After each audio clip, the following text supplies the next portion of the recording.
Welcome to Taz Talk, ladies and gentlemen. Today is March 7, 2021. I just watched AEW's Revolution. My dog is coughing. Don't know why. But ladies and gentlemen, I just watched AEW Revolution. It's almost 12 o'clock in the morning. And it just finished, thank God. So we got two debuts that will happen. The big signee that Paul White mentioned, and a debut in the ladder match. So I'm going to tell you guys one of the debuts, the big signee that is Hall of Fame worthy. I need to try to get myself comfy here. That's a Hall of Famer worthy. And he will have a multi-year contract. He is a former WWE superstar. He's a former World Heavyweight Champion. Ladies and gentlemen, the man that's going to AEW, just like with Paul White, is Christian Cage. Christian is going to AEW. The rumors that people said that Christian made a contract with WWE was a lie. But this is what I think about it, guys. They're signing a lot of old timer guys like Paul White, Jake the Snake Roberts.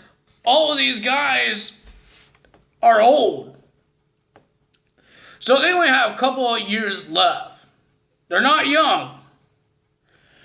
They have a couple years left in them, just like Sting. Just a couple of years left. You guys really need to look in the independent wrestling, not just do this to make everybody upset with WWE. You're taking WWE guys, all that stuff. But no, you need. I think AEW needs to look at the independent wrestling, because there's a lot of great wrestlers like in Impact Wrestling. In Ring of Honor, if one of those guys get taken out or their contract expires, why won't you choose them? Why are you choosing legends from the WWE? I don't understand that. You're just choosing legends that was on WWE. I don't understand. It's kind of stupid how you guys do it. Because I think it's not smart, because these guys don't have a lot of years to wrestle every single week. They're not here to wrestle I don't think they're ready to wrestle. I don't think they could wrestle for every single week. Just like Sting. I don't think Christian could wrestle all the time. But maybe he could do it 2 years, every week in 2 years. Will be okay. But what happens those 2 years happen and he's older and he can't wrestle, he got another injury. You guys give him a multi-year contract. At least Paul White is doing something. He's not just wrestling, he's a commentary as well in the new AEW Dark thingy-bobber that's on YouTube. What is Sting doing? He has a wrestling contract. He has a compete clause. Just like Christian. I don't understand this. So let's get to the matches, ladies and gentlemen. No big segments happen, just with the Christian Cage thing. Now we got a buy-in, so the pre-show, let's say the pre-show, for AEW, we're supposed to see Rebel, or Reba, or whatever her name is, team up with Britt Baker to verse Thunder Rosa and Rihu. But, ladies and gentlemen, Rebel hurt her leg? Somehow? I didn't watch the pre-show. I wasn't a big fan of it, but I didn't watch it. But Reba hurt her leg? There's more to that story when the Women's Championship match happened. So, Britt Baker team up with Maki Itoh. I don't know who that is. If I'm messing this woman's name up, I am very sorry, because I don't know her name. So, ladies, I guess it's a pretty decent match. Rihu is a good wrestler, and Thunder Rosa. I think all the women is great. It's just some women matches I just get bored of. So, ladies and gentlemen, the winner of that match is Baker and Mackie. Yeah, Mackie. I think that's her name. I don't know. I'm sorry. It's a Japanese name. I don't know how you pronounce it. So we got the we got the AEW World Tag Team Championship match. Young Bucks versus the Inner Circles, Chris Jericho and MJF. I thought Sammy would do something because he's out of the Inner Circle, right? He's gone. I'm hoping this guy actually could be a singles wrestler. I'm hoping. It's not like a plan of the Inner Circle that, he's out and then he comes back and he's back with the Inner Circle. I want to see this guy as a singles competitor. I really do. But I thought this was a pretty decent tag team championship match. I thought it was pretty decent. I thought Chris Jericho and MJF might win this. But guess what? They didn't. The Young Bucks retains. And then, ladies and gentlemen, we got the Casino Tag Team Royale. Yeah, it's the Casino Tag Team Royale, not Battle Royal. So it's like the same thing that they did normally, but they didn't use cards like in the other Casino Battle Royals they do.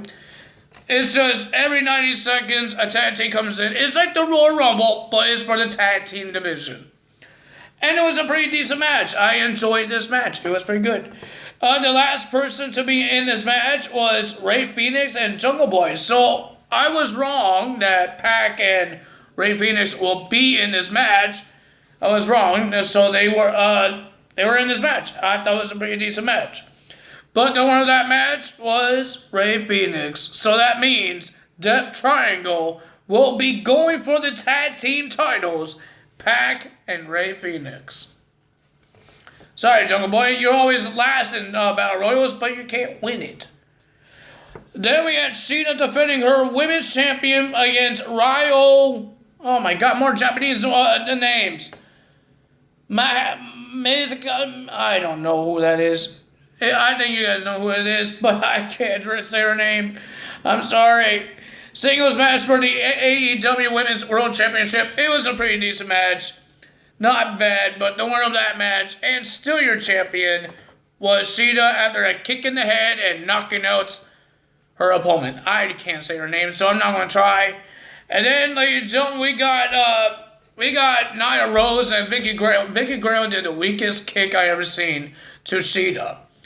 I don't think Shida even tried to sell that kick.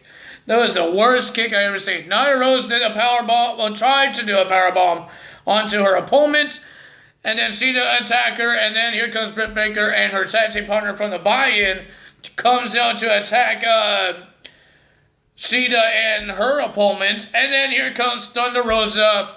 Everybody ran like little babies. Nia Rose, Britt Baker, even the Faker, Rebel, her leg wasn't hurt.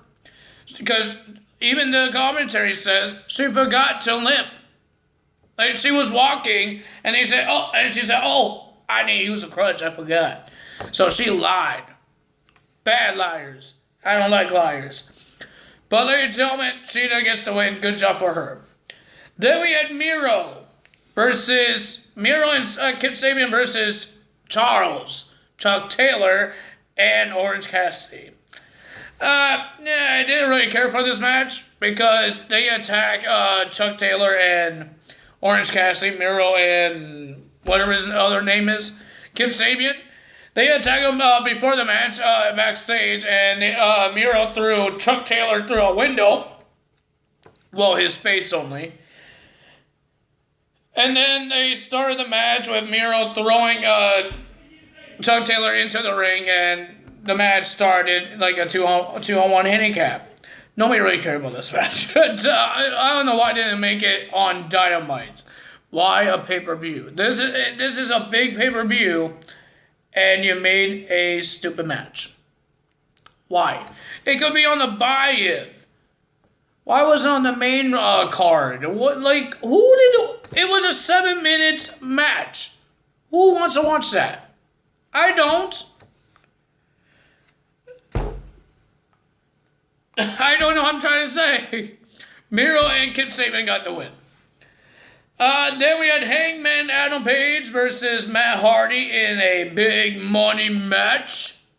And whoever wins, they get the earnings of the 2021. It was a pretty decent match. Big Matt Hardy thought he had some help, and his help didn't work out because of the Dark Order. The winner of that match was Hangman Adam Page. He gets a lot of money now. Does anyone really care about that? We have Scorpio Sky versus Cody Rhodes versus Pentagon. I want to call it Pentagon. Versus Lance Archer versus Max Caster and versus the debuts. The former Impact Wrestling World Tag Team Champions, All Ego, Ethan Page. Ethan Page is all elite. Wow, pretty decent. I thought it was a pretty good match. And they were actually grabbing a brass ring. Like, it wasn't a contract or a briefcase. They're actually trying to grab a brass ring. Seriously? It was a pretty decent match. I enjoyed this match, but the winner of that match was Scorpio Sky. Cody Rhodes hurt his shoulder because of the Shaq match, and he was still trying to wrestle. He almost got taken out of the match, but they were waiting in the tunnel for a long time, and then Cody came back, and people have been attacking Cody's arm multiple times. But the winner of that match was Scorpio Sky, and next week on Dynamite, it will be Scorpio Sky versus Darby Allin for the TNT title. Speaking of Darby Allin, we got Darby Allin and Sting versus Team Taz, Brian Cage, and Ricky Starks in a street fight. It was an actual street fight. Well, technically, it was a cinematic match in a warehouse. So, nobody knew where this location is. Nobody really cared where this location is. But it was a pretty decent match. Oh, we saw freaking Darby Allin turn into a Spider-Man and all that stuff. Brian Cage is throwing Darby Allin into glass windows. Freaking, it was a lot of stuff. But ladies and gentlemen, the winner of that match, because Darby Allin, he jumped off the second floor because there was like...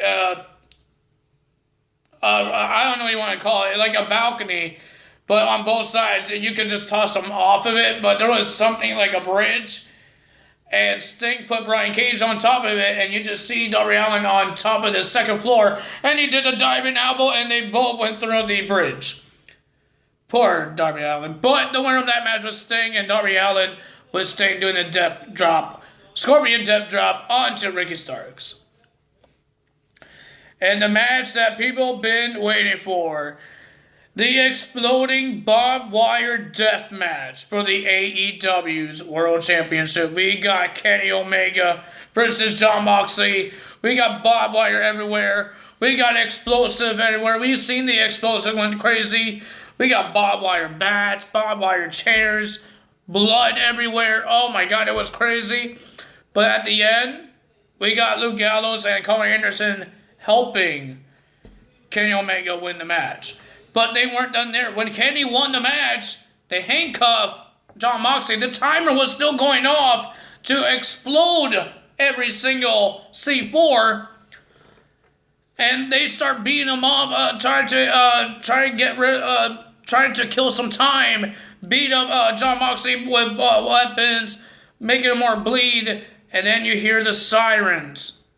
Even the referee was wearing a hazmat suit.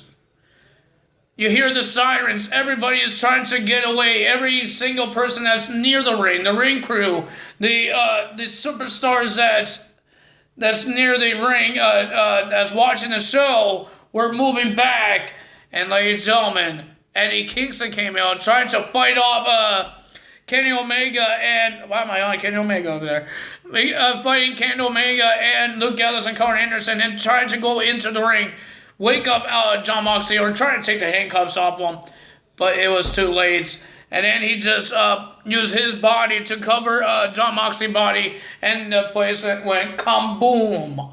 Well, not really kaboom. It was like a pyro, but in the ring.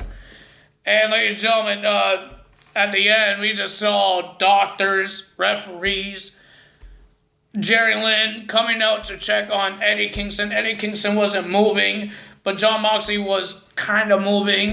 He was still trying to contact because he can't see because of the blood. But ladies and gentlemen, it was a pretty decent match. I enjoyed the match. It was pretty decent. Not bad. But that was bloody. Like, that was scary bloody. But it was a pretty decent match. I thought it was pretty decent. But my thoughts about the Christian Cage, like I said, I understand that they're trying to make a point to WWE of the things that they've done. Like, people don't like their creative or stuff like that, but that's their company. You guys need to do your own company, because you guys been bashing on to WWE multiple times now, and now you're taking their legends. You just saw Christian at the 2021 Royal Rumble match, and now he's on AEW, making a contract on AEW. You just saw Big Show at Legends Night, and now he's having a contract to the WWE. Well, it is what it is, right? We can't do anything about it. Christian signed the contract. I thought somebody's going to come out and he said, I'm not him. Somebody else comes out. But we were wrong. Well, I was wrong. Is it interesting? Let's see what happens with Christian. Let's see what he be in matches. Because I think that's the last time we're going to see Sting in a match. So let's see what happens. Ladies and gentlemen, if you guys enjoyed this video, I am tired because this was a long video. It's a long show, not video. It started at 8 o'clock and ends almost at 12. 8, 9, 10, 11, 12. 5 hours. It's not WrestleMania. It's not even their big one. Their big one's like Double or Nothing or All Out. Jeez. But if you guys enjoyed this video, hit the like button, leave a comment below, hit that subscribe button, hit that notification bell, and I will see you guys Tuesday for Monday Night Raw results. Oh, I know that's 3 hours. Thank God. And I don't have to watch it live. Ladies and gentlemen, that's all for me today. Tyler Zell. Hope you guys have a great night. Hope you guys enjoy Revolution. That's all for me today. Tyler Zell. Bye.